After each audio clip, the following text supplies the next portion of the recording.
wa Marekani Donald Trump amesema Israeli imekubali masharti ya msingi ya kusitisha vita dhidi ya ukanda wa Gaza kwa kipindi cha siku 60.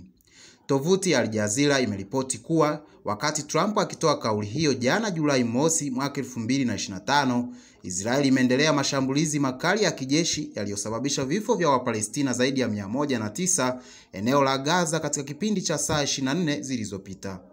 Kupitia chapisho kwenye mtandao wake wa Truth Social, Trump alisema Jumanne kuwa Marekani iko tayari kushirikiana na pande zote husika katika kuhakikisha mapatano ya kusitisha mapigano yanatekelezwa, huku akitoa wito kwa kundi la Hamas kukubali mkataba huo. Kauli hiyo imekuja siku chache kabla ya ziara ya Waziri Mkuu wa Israeli Benjamin Netanyahu nchini Marekani, huku majeshi ya nchi hiyo yakiendeleza mashambulizi mazito dhidi ya maeneo ya makazi hasa kaskazini mwa kusini mwa Gaza.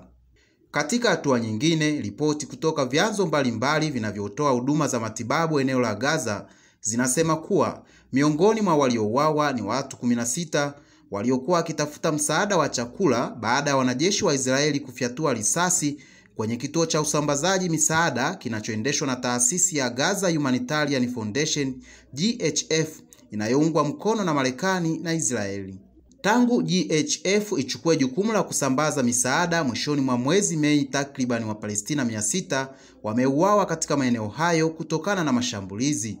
Mashirika zaidi ya 170 ya misaada ya kimataifa yametoa wito wa taasisi hiyo kufungwa mara moja, wakisema inakiuka sheria za kimataifa kuhusu misaada ya kibinadamu. Na nukuu, Wapalestina wanakabiliwa na chaguo la kufa kwa njaa au kwa risasi wakati wakitafuta chakula kwa ajili ya familia zao, ilisomeka taarifa ya pamoja ya mashirika hayo.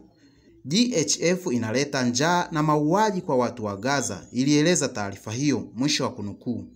Wakati huo jeshi la Israeli IDF limethibitisha kuwa kutekeleza mashambulizi zaidi ya 140 ndani ya siku moja eneo la Gaza, likidai kuwa walengwa wote wa mashambulizi hayo ni magaidi. Hata hivyo, ripoti za mashahidi na hospitali zinasema kuwa waliolengwa wengi ni raia wasio na hatia. Katika eneo la mji wa Gaza, mashambulizi ya ndege zisizo na rubani yani drones yanadaiwa kuua watu 5 waliokuwa wamekusanyika, huku amri mpya za Israeli zikilazimisha kuwa wakazi kuhama kwa nguvu katika maeneo ambayo tayari yameshambuliwa mara kadhaa. Umoja wa Mataifa yani UN umesema kuwa 82% ya eneo la Gaza sasa iko chini ya udhibiti wa kijeshi wa Israeli ama imewekwa amri za kulazimisha kuhama, hali inayofanya wengi waishi bila makazi wala mahali salama pa kukimbilia.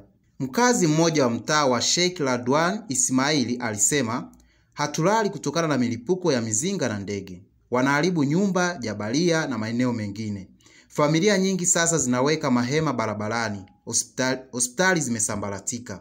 Katika mji wa Khan Yunus na eneo la Al Mawas, watu 12 waliuawa baada ya nyumba ya familia ya Al Zanat kulengwa na mashambulizi ya anga ya Israeli. Mtoto mmoja pia aliuawa na wengine kujeruhiwa katika shambulizi dhidi ya kambi ya wakimbizi.